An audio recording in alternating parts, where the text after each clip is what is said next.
Good afternoon and welcome to Oklahoma City Economic Development Trust meeting for February 28th, 2023. I will now call the meeting to order. Item number 2 on the agenda is the approval of minutes from January 31st, 2023. Are there any questions or comments? If not, we can take a motion. We have a motion and a second. Please cast your votes.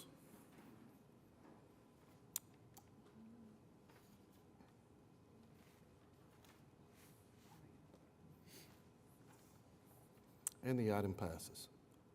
Item 3 on the agenda is the ratification of Oklahoma City Economic Development Trust claims. If we have no questions or comments, I can take a motion on that item as well. With motion and a second, please vote. And the item passes. Brings us to item 4, items for individual consideration. The first one on item 4A is a resolution approving the Oklahoma Industry Authority's sale of property by I-240 and Southeast 89th. Mr. Sudol. Thank you, Mr. Chairman. Mark Bedford's here today to give a brief update on this, but before he goes, I just want to give a little bit of summary. So as a reminder, this is our property that we refer to as OKC 577, 577 acres, I-240 and 89th Street. As a reminder, there's been various actions this trust has taken on this. The last one was approving the master development agreement back in November of 22. And as part of that, as this develops, each of the individual deals will come back to this body and also to the Oklahoma Industries Authority as well. So today I'm happy to report we've got our first 3 deals coming here. And so just as a very quick summary, we've got 95 acres that will be used for manufacturing, $11 million purchase price. Oh, and let me back up. As part of the master development agreement, or master lease agreement, OCDT will receive a minimum of $24,000 per acre back, or 25% of the purchase price, whichever is higher. And we're going to talk about that in a minute, but I wanted to point out we've got 95 acres at 11 million, which means OCDT will ultimately receive 2.75 million back. We've got 28.9 acres for some spec development for 6.3 million. OCDT will receive back 1.5 million. And then we've got another site that's 1.3 million. So we've got a total of 4.6 million that OCDT will ultimately receive back. So this comes back to OIA and it will be transferred immediately to OCDT. The point I wanted to make is how successful this is right now. If you'll recall, we paid about $12.3 million for the entire property. And if you extrapolate that to these acreages that we're selling today, that would mean OCDT paid about a little bit under $2.9 million, and you're receiving 4.6 for this. So it's a 60% gain to OCDT just on these properties. And Mark's going to talk a little bit about this as well. Going forward, this is looks like it's going to be very successful, and on these transactions, we are certainly benefiting greatly. So Mark, I'll turn it over to you if you want to run us through what's happening here. Thank you, Kenny, and thank you, everyone. Yeah, this is an exciting project. It's a challenging project. I've given you guys all a handout here, just 4 different pages. If you go on the inside cover, I think it's good to kind of take a step back and rethink where we've been and where we are today. So on that site plan, you'll see this is where we currently are on our proposed development. It changes periodically as we kind of maneuver through the site, but what doesn't change is up at the very top, we are building a frontage road on 240 that goes from Eastern to Bryant Street. Also down in the middle, we'll develop what we call a spine road, and that's the connectivity to allow for the development to actually connect and really interact with each other. And at the bottom of the page, you'll see there's lines that say OG&E and ONG. Those lines are high transmission power lines and gas lines that we're actually relocating down to the southern edge or on 89th Street. Also, you'll see a little dot that says BNSF. That is a Burlington Northern Santa Fe cell tower that we have to relocate. All of those costs we're bearing, and so at the top, you'll see where it says Site I. That is the site that we're buying, and we're going to build some spec facilities on that. Right below that, you'll see two light blue areas, and that is where the current well sites are on the site. So that really created the basis that we built our development around, and that's why the Spine Road is located in the location that it currently is. And the last item I'll point out to you is the ONG. There on the left, pretty close to where it says Eastern Avenue. That was an unforeseen thing. As we started building our Spine Road, we found out the ONG's line is only 4 feet deep, and that's too close. That we had to have too steep of a grade with all the truck traffic that was going through the site. We couldn't have that steep of a grade, so now we had to spend additional dollars to have OG&E. It's probably going to take 6 to 7 months to get that done, but they had to lower that line so that we can have the appropriate grade for the trucks to actually go through that Spine Road. So you'll also see the red square around the quarter section of land. I highlight that because that's one of the challenges that we have on a daily basis with this particular site. The oil well folks have different easements, but they also have a blanket easement on that corner section. So they have the right to do certain things within that area. So we're trying to develop that particular piece as quickly as possible to prevent continued erosion of the land. And so if you go into the inside cover where it says projected development cost, so we're spending $3.5 million on the OG transmission line. We're spending $4.9 million on the OG&E power transmission line. Those are the relocation I mentioned down to Southwest 89th Street. The Burlington Northern microwave tower relocation's $800,000. There's a good chance that could be up to $1.4 million, but right now we have it as $800,000. When we originally reported to you, we had the I-240 frontage road at about $2.4 million. It's going to end up being about $3.9 million. And we had the Spine Road estimated to be 3.8, but it looks like we're settling at about 6.5.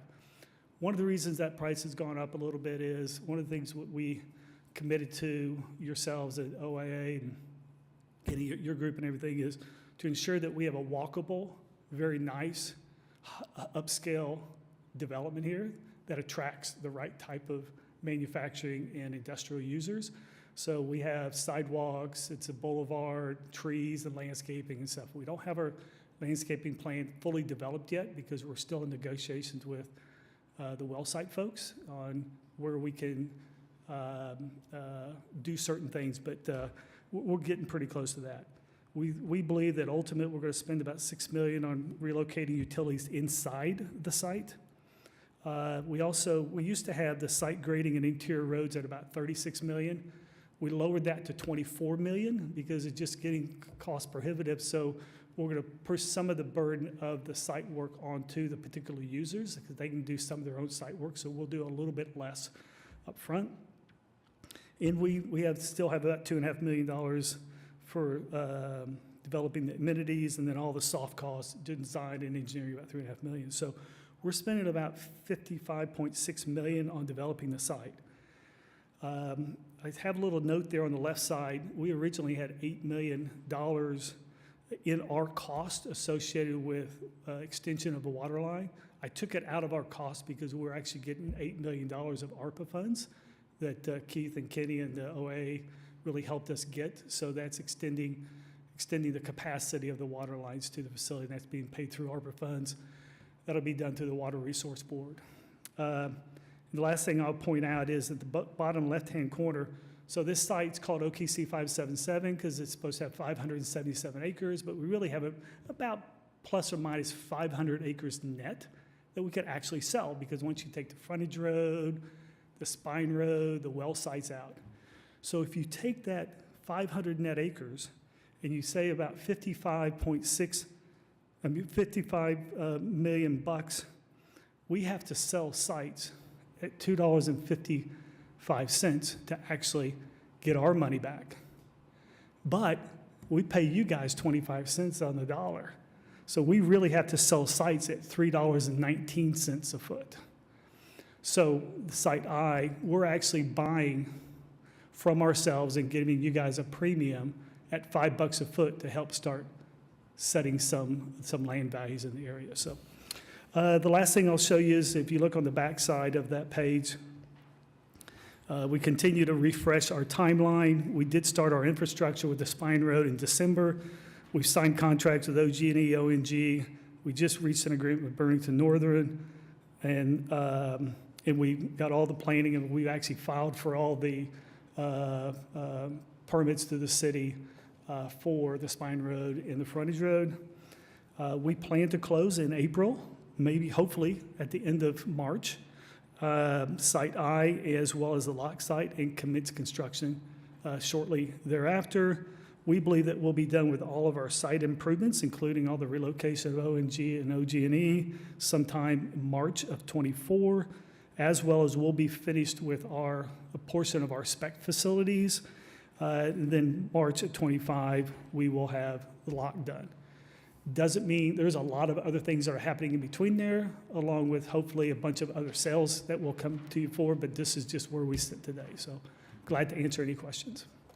Also, I'd just like to comment, just a reminder too, the funds originally came from our GOLT bond money, the SIP program. And as these sales come back in, those funds will go back into the SIP to replenish those funds. I guess the one question I had, Mark, and I'm a little bit confused, but as far as well sites are concerned, is that the light blue area where the well sites It are is. located? It is. And are those wells someday going to be plugged and abandoned, which will make that land more accessible and usable, or is it? They've been producing since the 50s, I understand, so, Yeah. and they're They're actually gonna- wanting to drill more, so I got you. I don't think so. There's actually two, I didn't identify here. If you look at the bigger light blue area, Yes, you go a little bit to the right, you'll see a little road with a little square. yes, That's actually a well site.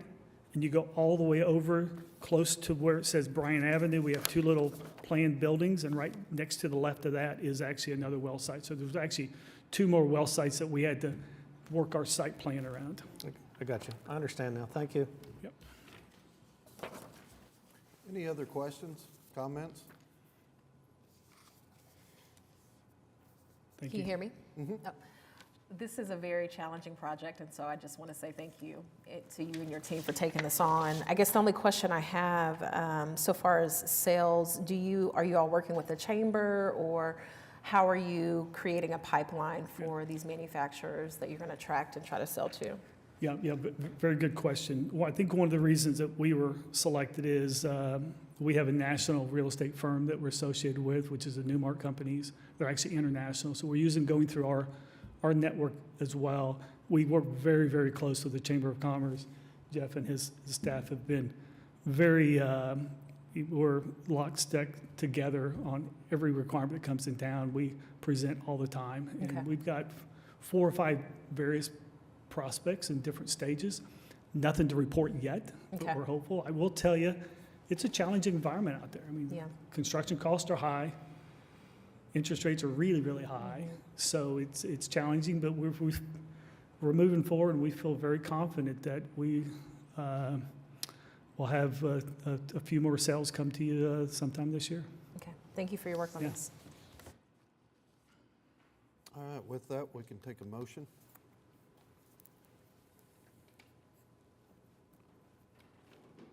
We have a motion and a second. Please vote. And the resolution passes. Brings us to item 4B, which is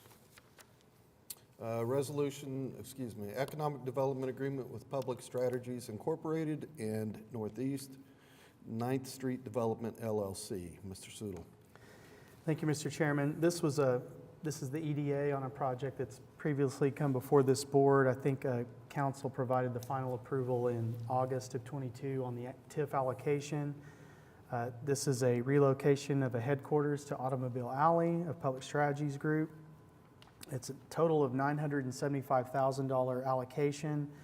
As a reminder, this was split up between two sources. $325,000 of that is coming from TIF 2, which is basically 75% of the increment that's generated. So that's a pay-as-you-go type. 650,000 is coming from TIF 8, which is the Devon TIF, which is based on their job relocation and job creation incentive budget there. They're bringing 73 jobs being relocated that are existing jobs downtown. They're also committed to add 24 new jobs. So that the 650,000 coming from TIF 8, they get 75% of that when they relocate the 73 jobs, and they get the other 25% of that when they hire 24 new jobs. It's a total of $13.6 million of investment, capital investment. And so other than that, Joanna, I think it's a pretty standard EDA deal. Any questions, comments? If not, we can take a motion. We have a motion and a second. Please vote. Item 4B passes as well. Brings us to item 5, the general manager's report. Mr. Sudol. Yes, Mr. Chairman, this is just the standard report with the financial information from all the various areas in the trust, and I don't believe we have anything unusual to report this month. Joanna's nodding her agreement with that. She hasn't even had to come to the podium know. yet today. It's so crazy at once. All right, brings us to item 6, comments from staff. One comment. I She can't couldn't do resist, it. can't help myself. You all formally received the financials at your last meeting, and I've neglected to bring you your reading material, so you have copies of these at your. Thank you. Comments from trustees? Have we had a multitude of citizens signed up? Nope. All right, that brings us to item 7. We are adjourned.